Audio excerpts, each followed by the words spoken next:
India की रियासत राजस्थान का झेलम शहर। शहर से बाहर सैकड़ों मील तक रेगिस्तान का तवील सिलसिला, जहाँ जगह जगह रेत के बड़े बड़े ठेले हैं। और शहर से चंद मील की दूरी पर एक खूबसूरत गांव कलधारा, जो 200 सालों से वीरान पड़ा है। इस गांव के रहने वाले 200 साल पहले रातों रात अपना गांव छोड़कर कहीं और चले गए और फिर कभी वापस ना लौटे। कलधारा गांव, जो अब आर्कियोलॉजिकल डिपार्टमेंट की निगरानी में है, लोकल ट्रेडिशन के मुताबिक 200 साल पहले जब चैलिस में रजवाड़ों की रियासत थी, इस वक्त कलधारा गांव उस रियासत के सबसे खुशहाल गांव में शुमार होता था। यहाँ सबसे ज्यादा रेवेन्यू भी आता था, खुशियों की तकारीब होती थी, रिवायती रक्स और मौसीकी की महफिलें जमती थी। तो फिर ऐसा क्या हुआ कि इस गांव के रहने वाले रातों रात अपना गांव छोड़कर कहीं और चले गए? दरअसल ये गांव पालीवाल ब्राह्मणों का था।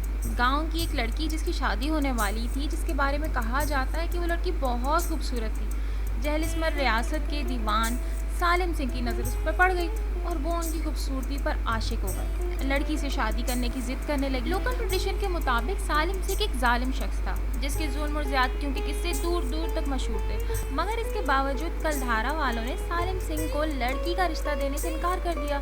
सालिम सिंह ने गांव वालों को सोचने के लिए कुछ वक्त दिया।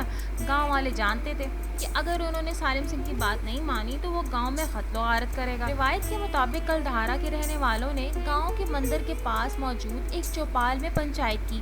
अपनी बेटी और अपने गांव की वकार बचाने के लिए गांव वालों ने हमेशा गांव को छोड़ने का फैसला किया।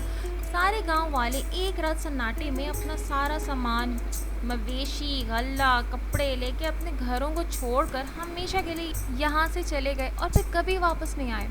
जैलिस्मर में सालिम सिंह की हवेली अभी भी है, लेकिन इसे देखने कोई नहीं जाता।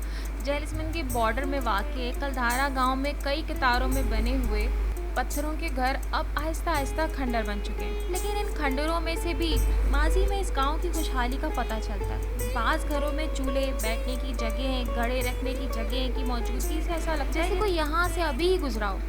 यहाँ की दरो दीवार से उदासी का एहसास होता है। खुले मकाम पर बसा होने के सबब सन्नाटे में सरसराती हुई हवा की आवाज़ माहौल को और भी अफसरदा कर देती है। कहा जाता है कि रात के सन्नाटे में कलधारा के खंडरों से अक्सर किसी के कदमों की आहट सुनाई देती है। यहाँ ये रिवायत काफ़ी मशहूर है कि कलधारा के लोगों की आत्माएं यहाँ भटकती हैं। राजस्थानी हुकूमत ने इस गांव को सयाहों की दिलचस्पी के लिए यहाँ के कुछ घरों को पहले की तरह कर दिया। गांव का मंदिर अब भी अपनी जगह उसी हाल में खड़ा है।